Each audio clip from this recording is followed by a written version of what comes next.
आज हम लोग के बीच में निरंतर परिवार की तरफ से दिनेश यादव जो ज़िला आजमगढ़ से हैं और 6 से 8 बैच में शाम को पढ़ा करते थे। आपका सिलेक्शन बिहार में 10+2 यानी प्रवक्ता और टीजीटी दोनों पदों पर हुआ है। आप और यूपी जूनियर में भी आप हैं और बिहार में ये स्टेट पास हुए, यूपी टेट 2 बार पास हुए हैं, सी टेट 2 बार, यूजीसी नेट भी आप परीक्षा उत्तीर्ण कर चुके हैं। 2021 में संस्था हमारे निरंतर परिवार से आप जुड़े और 2023 के लास्ट में आपका सिलेक्शन हो गया।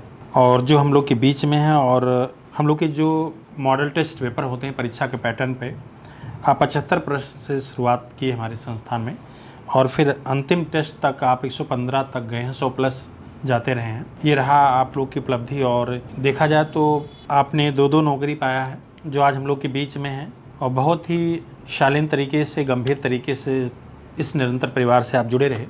कभी हमें आपको शिकायत का मौका नहीं मिला कि आपको समझाएं कि आप ये गलती कर रहे हैं, क्योंकि रेगुलर टेस्ट में आना, रेगुलर संस्था से जुड़े रहना, निरंतर जो है रणनीति पर ध्यान देना, ये आपके लक्षण रहे हैं। तो दिनेश यादव जी जो पिता का नाम श्री मिथिलापति यादव जो जिला आजमगढ़ से हैं, हम लोग के बीच में आज अपने इस सफलता के बारे में हम लोग के बीच में कुछ अनुभव बताएंगे। सबसे पहले मैं सर को प्रणाम करता हूँ। जैसा कि सर ने बताया, मेरा नाम दिनेश यादव है, पिताजी का नाम मिथिलापति यादव। मैं आजमगढ़ ज़िले से हूँ और मेरा चयन बिहार राज्य के पश्चिमी चंपारण ज़िला में पीजीटी प्रवक्ता +2 में हिंदी पद के लिए चयनित हुआ हूँ। और मेरी शिक्षा दीक्षा मेरा हाई स्कूल और इंटर दोनों आजमगढ़ से ही हुआ है। जनता इंटर कॉलेज बाजार गोसाई से। मेरा स्नातक DAV PG कॉलेज आजमगढ़ से हुआ है और मेरा परास्नातक सिवली नेशनल कॉलेज आजमगढ़ से है और मेरा B.Ed है वो संपूर्णानंद संस्कृत विश्वविद्यालय से मेरी शिक्षा दीक्षा रही है। अच्छा दिनेश जी, आप संस्था से पहले परिचित थे कि आप कभी चैनल के माध्यम से कैसे जान पाए, यहाँ तक कैसे पहुँचे आप? नहीं सर, ये लोग हमारे घर के बगल के आपके यहाँ पहले से पढ़ते थे जी। तो उनके माध्यम से पता चला था कि एक सर हैं पढ़ाते हैं जी। तो उन्हीं के माध्यम से हम आए थे आपसे 2018-19 का जो 69,000 वैकेंसी आई थी तो आप ही के यहाँ सर टेट और सी टेट पढ़े थे हम। अच्छा, आप पढ़ चुके हैं? जी। तो सी टेट पढ़ने के बाद हम गए तो हमारा सुपर टेट में 100 नंबर था। जी। तो जितने लोगों ने पूछा कि कितना नंबर है तो हमने बताया कि 100 नंबर। तो सब लोग कह रहे थे कि आपका हो जाएगा। तो थोड़ा सा हमको भी लगा कि हो जाएगा जी। तो थोड़ा सा हम ढीला पड़ गए कि प्राइमरी में हो ही जाएगा जी। तो घर पे ही सर रुक गए। तब रिजल्ट आया, मेरिट की वजह से सर दुर्भाग्यवश नहीं हुआ। जी। तो फिर हम थोड़ा सा अच्छा, मैं नहीं जानता था आप संस्थान से जुड़ चुके हैं। जी। तो फिर घर वाले कहें कि अब रोने धोने से कुछ नहीं होगा, फिर से मेहनत करिए, फिर से जाइए, एक बार फिर से तैयारी करिए। तो फिर वही हम सर 20 लास्ट में 2021 में 21 में आके आपके यहाँ ज्वाइन किए। तब से निरंतर आपके आदेशानुसार जैसा आपका मार्गदर्शन रहा, टेस्ट पेपर और जैसे जैसे आप कहते थे वैसे वैसे हम लोग करते गए और आपकी कृपा से ही सर आज तक यहाँ तक पहुँचे हैं। और हमारे चाचा जी हैं जो हमको अभी तक पढ़ाए, हमारे बड़े भाई साहब हैं और हमारे मित्र अतुल और अभिषेक का भी सहयोग रहा है। जब घर में पहली नौकरी आप? नहीं सर, हमारे घर में मतलब हमारे पिताजी भी टीचर थे जी। हमारे भाई भी टीचर हैं, हमारे चाचा जो पढ़ाते थे वो भी टीचर हैं। जी। लगभग हमारे घर में कम से कम इस टाइम सर 5-6 टीचर हैं। जी, मतलब पूरे शिक्षक का ही पूरा जी परिवार जी में। पूरा शिक्षक का ही परिवार है। जी। बाकी सब लोग यूपी में हैं, बस हम ही एक बाहर चले गए हैं। जी। जी। तो यूपी में भी जो आपका गुणांक बन रहा है जूनियर में? हाँ सर, तो जो 70 से बन रहा हाँ, है। इसमें भी आपका पूरा संभावना पूरी है चयनित होने का। जी। और अभी सर आपके मार्गदर्शन में हम लोग तैयारी ही करें सर, आगे असिस्टेंट प्रोफेसर। वहाँ पे बिहार में अच्छा लग रहा है आपको? हाँ सर, बिल्कुल अच्छा। वहाँ पे कहाँ मिला आपको नौकरी? वहाँ पे सर पश्चिमी चंपारण है, ये एक अपने यूपी से ही सटा है, कुशीनगर से पश्चिमी चंपारण है, उसी में एक है ब्लॉक है, सिकटा ब्लॉक है, नेपाल से सटा है। तो सर अच्छा, जब आपका सिलेक्शन हुआ तो गांव में, घर परिवार में ऐसा नहीं महसूस हुआ, सम्मान उतना ही मिला होगा, ऐसा नहीं कि बिहार में सिलेक्शन पाए? नहीं सर, सबसे ज़्यादा सबको ज़्यादा खुशी हुई। और सबसे ज़्यादा तो हमारे जो चाचा जी हैं उनको खुशी हुई, भैया को हुई, भाभी को हुई, मतलब पूरे परिवार को भी तो हुई ये कि शिक्षकों में प्रवक्ता का पद आपका भी है कि उन लोगों के भी घर में? नहीं, एक हमारे चाचा के लड़के हैं वो नवोदय विद्यालय में जी, प्रवक्ता है लेक्चरर पहले से। जी तो ये आप भी लेक्चरर बने फिर? जी जी, 2 लोग लेक्चरर हैं, बाकी हमारे भाई साहब जूनियर में हैं जी और एक लोग हैं हमारे चाचा के लड़के हैं वो प्राइमरी में हैं। जी जी और हमारे पापा और हमारे चाचा दोनों लोग हमारे पापा जूनियर में थे और चाचा जो थे प्राइमरी में थे सर। जी जी जी तो ये तैयारी में, रणनीति में कितने घंटे आप पढ़ाई कर लेते थे इस तरह के? सर, मेरा उद्देश्य होता था यहाँ से जाने के बाद तुरंत खाना बनाता था, खाना बनाने के 1 घंटा में मैं खाना बना के खा लेता था और उसके बाद मैं पढ़ने मतलब थोड़ा सा टहलता था, आधी घंटा खाना खाने के बाद टहलता था। उसके बाद जो समय बचता था 12 बजे तक मैं पढ़ता था सर। अब मेरी कोशिश यही होती थी कि 12 बजे के पहले ही मैं सो जाऊं, क्योंकि मुझे सुबह उठना रहता था। तो मैं ये तो नहीं कहूँगा कि कभी 4 बजे उठ गया, लेकिन मैं क्या बोलते हैं कि 5 बजे रोज़ उठ जाता था। जी 5 बजे जग जाते थे? जी 5 बजे जाते थे। 5 बजे से उठ के कम से कम 8 बजे तक पढ़ते थे। 8 बजे के बाद उठते, ब्रश करते, फिर यहीं आते थे, दूध लेके जाते थे, ब्रेड वही करके नाश्ता करके नहाते थे, नहाने के बाद नाश्ता करते थे। जी फिर उसके बाद क्या बोलते हैं कि तब फिर पढ़ने बैठते थे। उसके बाद 11 साढ़े 11 बजे खाना बनाते खाते मतलब अपने संस्था से जाते थे, फिर अपने पूरे अनुशासित ढंग से रूम पे आप पढ़ा करते थे? जी। और हमेशा सर मैं अपना दरवाज़ा खिड़की बंद करके ही रखता था। जी हाँ, कोई आता भी था तो कहता था कि क्या काम है, अगर कोई अर्जेंट काम है तो ठीक है आइए, अगर नहीं है तो फिर। इसी का परिणाम है कि 2 जगह आपका सिलेक्शन हुआ। जी और देखा जाए तीसरी बार भी होने जा रहा है आपका जूनियर में यूपी में। जी सर। और एक प्रतियोगी जो लोग हम लोग कभी कभी, जैसे आपने भी 2021 की परीक्षा को खोया है, जी किसी कारण से सिलेक्शन नहीं हो पाया, तो क्या आपको खला जो है कि हम किन बिंदुओं को हम ध्यान देते तो हमारा सफलता हो सर? सबसे बड़ी बात तो यही खलता हम लोगों को कि सर जो आप कहते हैं, हम लोग आपका कहना नहीं मानते जी, उस रणनीति पे नहीं चल पाते। हाँ, उस रणनीति पे नहीं चल पाते रूम पे जाते जाते अपने में ढल जाते हाँ, अपने में। यहाँ तो जैसे कि आप कहते हैं तो बहुत सारा जोश रहता है कि चलेंगे रूम पे तो आज पढ़ेंगे, ये करेंगे, वो करेंगे, लेकिन जैसे ही रूम पे पहुँचते हैं वैसे जैसे लगता है सारा जोश ठंडा पड़ जाता है, फिर अपने अनुसार चलने लगते हाँ, हैं। अपने अनुसार चलने लगते हैं। और आपने 2021 में जो सिलेक्शन नहीं होने का कारण हुआ, पहली बार था हम लोग घबरा गए थे, पेपर पर ध्यान नहीं दिया। और दूसरी बात था कि जो आपने कहा था कि ये धातु याद कर लीजिए, शब्द रूप याद कर लीजिए, सर ये सब हम लोगों ने सोचा कि ये छोटा सा सिलेबस है, इसको जब डेट आएगा तो कर लेंगे। सर वही ज़्यादा हम लोगों का गड़बड़ हो गया। नहीं तो अगर संस्कृत ही सही हो गया होता तभी 2021 अगर पहले से ही बस 10 मिनट ही देखा, 10 मिनट ही देखा गया होता तो हो गया होता। जी सर। फिर बाद में आप पूरे सिलेबस को लेकर चले? फिर पूरा सिलेबस को लेकर चले। अब जब डेट आ जाती है तो इधर करते हैं इधर छूटता है, इधर करते हैं इधर छूटता है, समय नहीं मिल पाता है। और जो पहले से कार्य किए रहेंगे उस हाँ, तो उस पर एक बार दोहरा बस देखना ही रहता है सर। जी, यानी पूरे सिलेबस पे आपने कार्य नहीं कर पाए? हाँ, इसी वजह से जब पेपर देखे होंगे घबरा गए सर। वही नहीं बता रहे सर कि पेपर जब हम लोग खुले, एक पेज पे देखे नहीं आ रहा है, दूसरा पेज देख रहे हैं नहीं आ रहा है, इसके बाद हम लोगों का ये हुआ कि 20 क्वेश्चन में से एक नहीं आ रहा है तो क्या 100 क्वेश्चन में सबका सब नहीं सही हो पाएगा।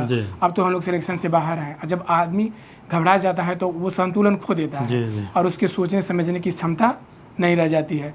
तो जो क्वेश्चन आ रहा था हम लोगों का वो भी गलत हो गया। तो इस परीक्षा में पूरा ध्यान दें आप जो? हाँ सर, इस परीक्षा में पूरा। और जो आप बताते हैं कि परीक्षा देते समय आप जाइए वहाँ रूम लेके एक दिन सो लीजिए, तो ऐसा हम लोगों ने किया। हर बार हम लोग जाते थे तो ऐसा नहीं करते थे सर। जिस दिन पेपर है उसके एक दिन पहले निकलते थे, पता चला सुबह तक पहुँचे वहाँ, नींद सही से नहीं पूरा हुआ है, परीक्षा पेपर में काम ही नहीं कर रहा है दिमाग, नींद लग रही है। तो अब की बार हम लोग पहले गए थे रूम लेके, मतलब अपना रिलैक्स हो लिए थे, तो अच्छा से दिमाग भी काम किया। जी सर। जी। और परिवार में बधाइयाँ आपको मिली होंगी आपको? हाँ सर, बिल्कुल। सारे लोग, दोस्त मित्र और घर परिवार में सब लोग बहुत खुश हैं। जी। यानी प्रयागराज में आप इस समय वर्तमान समय में 2020 लास्ट में आकर के, यानी 21 से और 23 लास्ट तक आपका सिलेक्शन हो गया? जी सर। अच्छा, मोबाइल तो ज़्यादा नहीं चलाते थे आप? आज के समय में तो फैशन हो गया है कि हर 5 मिनट पढ़ने के बाद लोग मोबाइल देखते हैं। नहीं सर, मोबाइल में ज़्यादा नहीं देखता था, ये है नहीं है, लेकिन ज़्यादा नहीं देखता था। हाँ, जैसे जब मैं पढ़ने लगता था तो मोबाइल लगता था। मेरा मोबाइल देखने का टाइम था सर, मैं जब खाना बनाता था तभी कुछ देखता था। जी। हाँ, नहीं तो किसी का फ़ोन आ गया तो थोड़ा बात। आज बहुत कमेंट लोग करते हैं, जब हम लोग सफल लोग चैनल पे आते हैं जी, तो लोग कहते हैं अरे हो गया है तो बहुत बातें आ रही हैं लेकिन वहाँ तक पहुँचना बहुत कठिन कार्य है। हाँ सर, वो तो सही है। जैसे आज कह रहे हैं लोग कि अब हो गया है तो बस, लेकिन सर जब वही यहाँ आएंगे ना तब उनको समझ में आएगा। जैसे हम लोग अभी कहते हैं कि अरे उनका सिलेक्शन हो गया, फ़ोन नहीं करते हैं, लेकिन अब हम लोग वहाँ गए हैं तो हम लोगों को पता चल रहा अब कि वो क्यों नहीं फ़ोन कर पाते हैं, क्यों नहीं टाइम मिलता है। तो वही सर है कि जो लोग बोल रहे हैं कि अब इनका हो गया है तो बहुत बातें आ रही है, जब वो यहाँ आएंगे तो उनका भी यही हाल होगा कि वो वही सारी चीज़ें बताएंगे कि हमने ये करा। और सर दूसरी बात रह गई कि बिना मेहनत किए कुछ नहीं होने वाला है सर। तो और बहुत अच्छी बात है। और हम लोग कौन कौन सी पढ़ाई में गलतियां कर जाते हैं जिसके कारण हम लोग असफलता झेलते हैं? सर सबसे बड़ी गलती हम लोगों की होती है कि जब हम लोग पढ़ाई करते हैं तो हम लोगों का एक उद्देश्य हो जाता है कि किसी चीज़ को ख़त्म करना। जैसे मान लीजिए आदिकाल हम आज पढ़ रहे हैं तो हम लोग पहले ही ये बना लेते हैं कि आज इसको ख़त्म कर देना है, तो उसको ख़त्म करने के चक्कर में हम जल्दी जल्दी उसको पढ़ते हैं, और जल्दी जल्दी पढ़ने के चक्कर में पढ़ने के लिए तो हम लोग पढ़ लेते हैं, लेकिन कुछ हम लोगों के पास बचता नहीं है। तो इसमें ये करना चाहिए कि हम लोगों को कोई भी चीज़ पढ़ते हैं तो उसमें जल्दीबाजी नहीं करना चाहिए कि ये चीज़ क्या बोलते हैं कि जल्दी से पढ़ के इसको ख़त्म कर लें क्योंकि अगला टॉपिक शुरू करना है। जो चीज़ें हैं उसको आज अगर कंफर्म हो गया तो नेक्स्ट डे अगले दिन उसको देख लें कि क्या क्या चीज़ें हमारे पास हैं, क्या क्या चीज़ें छूट गई हैं। आज पढ़ लें, उसको देख लिए तो वो हमारा क्या होता है कि एक बार दिमाग में बैठ जाता है, फिर आगे हम अगला टॉपिक शुरू कर सकते हैं। और अपने समय को निकाल करके हम लोग बहुत ही अनुशासित व्यवस्थित ढंग से पढ़ें। और सर ये क्या बोलते हैं कि हम जानबूझ के ये 6 से 5 वाला बैच लिए थे, क्योंकि सर कितना हूँ रूम पे कोई रहेगा तो क्या बोलते हैं कि नहीं पढ़ पाता है। जी शाम के टाइम कोई ना कोई आ जाता है कि यहाँ चलो गंगा जी के किनारे चलो, चाहे इधर घूमने चलो, सब्जी लेना पड़े तो पता चले मार्केट में गए 2-4 लोग मिल गए। तो ये मतलब कि शाम का टाइम होता है कि ये टाइम आपका एडजस्ट हो जाता है, क्योंकि ये टाइम आपका बेस्ट हो जाता है। तो ये टाइम आप कोचिंग में रहेंगे, ये टाइम आपका सार्थक हो जाएगा।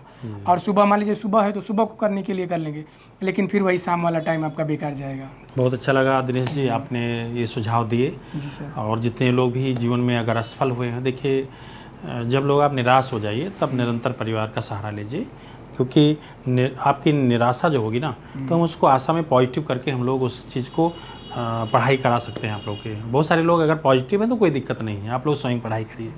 तो सब वही कहते हैं ना कि मन के हारे हार है, मन के जीते जीत। अगर व्यक्ति मन से हार जाता है तो उसको कुछ नहीं मिलता है, क्योंकि अपने अंदर हमें धैर्य बना के रखना चाहिए कि आज नहीं कल हमको मिलेगा। और जो मेहनत कर रहा है, ये मैं दावे के साथ कर रहा हूँ कि अगर ईमानदारी से वो मेहनत कर रहा है तो आज नहीं कल उसका कहीं ना कहीं सिलेक्शन होना है, तय होना है। अगर वो क्या बोलते हैं कि अपने कर्म के प्रति, अपने कार्य के प्रति ईमानदार है तब। अब ये नहीं कि किताब लेके बैठा है, दिमाग कहीं और है तो कहे कि हम तो दिन भर ही पढ़ते हैं। जी जी सर, कंफर्म नहीं हो पा रहा है। हाँ सर, वही चीज़ है। और कुछ बताना चाहेंगे आप? सर और क्या, वही यही है कि आपके माध्यम से, और सबसे बड़ी चीज़ है सर कि ये आपका टेस्ट पेपर, जी टेस्ट पेपर ये है कि सर उसमें से बहुत सारे क्वेश्चन फंसते हैं जो हूबहू आ जाते हैं, क्या बोलते हैं कि एग्ज़ाम हॉल में। और टेस्ट पेपर पढ़ते समय, कोई भी टेस्ट पेपर, जैसे आपका टेस्ट पेपर हुआ, चाहे ये यूथ का हुआ या क्या बोलते हैं कि यूजीसी का हुआ, तो उसको जब भी पढ़ें आप पेपर तो उसको ध्यान से क्वेश्चन को पढ़ें, ध्यान से आंसर को देखें, ताकि वो क्वेश्चन कभी भी आपके सामने आया। कभी कोई लोग जल्दबाजी जल्दबाजी में पढ़ के चले जाते हैं, तो जब भी वो क्वेश्चन आपके सामने आए तो आपको लग जाए कि ये हमने पढ़ा है, इसका आंसर ये है। और बहुत अच्छा आप माहौल दिए। मैंने सुना है कि आप जिसके साथ रहते थे उनका भी सिलेक्शन हो गया? हाँ सर, उनका, हमारे साथ राजेश भैया रहते थे सर, उनका भी सिलेक्शन हो गया टीजीटी में। वो पीजीटी वाला डाल ही नहीं पाए थे, नहीं तो पीजीटी में भी हो जाता सर। और आपके दाएं बाएं जो भी बैठे थे, काफ़ी लोग का सिलेक्शन हुआ? हाँ सर, हम लोग जो बैठे थे, हमारी सीट से नहीं बता रहे हैं, ये अतुल और अभिषेक, इन लोगों को हम कहे थे अगर भरे हुए थे तो ये लोग भी हो जाते। तो हम लोगों से 3 सीट, हमारे पीछे 5 और एक जो अभी अब आ जाए थे हमारे पीछे के, वो कम से कम 5, एक हम 6 और वो 7, और ये राहुल जो रहते थे, कम से कम उधर के लोगों को कम से कम 10 लोगों का हुआ है। मतलब कि कम से पास में ही बैठते थे। हाँ, पास में ही बैठने से जी। और वहाँ पे अच्छा लग रहा है आपको बिहार में? हाँ सर, बिल्कुल अच्छा लग रहा है बिहार में। और स्कूल स्टाफ तो सर बहुत अच्छा है हम लोगों का, एकदम सहयोग रहता है। और सर हम लोगों को जो प्रिंसिपल सर हैं वो भी बहुत अच्छे हैं। हाँ सर, एकदम समझ लीजिए कि अब अगले साल उनका रिटायरमेंट है, लेकिन अपने बच्चे की तरह, जैसे आप हम लोगों को मानते हैं बच्चे की तरह, वैसे वो भी हम लोगों के बच्चे की तरह मानते हैं। आपकी कमी महसूस नहीं होती है वहाँ। मतलब हमेशा वो मतलब इस तरह की नहीं, सीनियरिटी को नहीं दिखाते? हाँ, नहीं सर, कभी नहीं। हमेशा वो सर सर हैं हम लोगों के, लेकिन हमेशा बाबू बाबू कहते हैं। जी ठीक है, बहुत अच्छा लगा दिनेश जी। जी और दिनेश जी के अनुभव से मुझे लगता है आप सभी लोग को प्रेरणा मिलेगी और आप लोग आगे जो परीक्षाएं लगी हैं भविष्य में आप लोग के पेपर अच्छे हो सकते हैं। जी सर।